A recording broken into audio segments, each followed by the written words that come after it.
পিওলির জন্য জামা।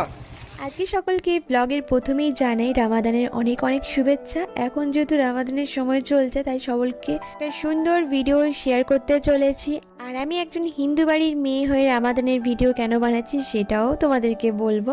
Hello everyone, আমি বৃষ্টি। আমার এই ছোট্ট সংসারে তোমাদেরকে অনেক অনেক ওয়েলকাম। আর এখন বানাবো হচ্ছে বিকালের জন্য স্ন্যাক্স, যদিও বা এখন দুপুর, এখন মোটামুটি দুপুর বাজে হচ্ছে ওই 3:30 এরকম নাগাদ। তো ফ্রিজে ছিল চিকেন, তাই ভাবছিলাম বিকালবেলায় না একটু স্ন্যাক্স কিছু বানাই, যেহেতু এখন সোশ্যাল মিডিয়া খুললেই এখন রামাদানের নানা রকম স্ন্যাক্স আইটেম পাওয়া যাচ্ছে, মানে পকোড়া অনেক কিছু পাওয়া যাচ্ছে। তো দেখো আমার তো ভীষণ খেতে দেখে ইচ্ছা করে। হ্যাঁ, পকোড়া টকোড়া এমনিতেই একটু বৃষ্টি ফিষ্টি পড়লে ভালোই লাগে।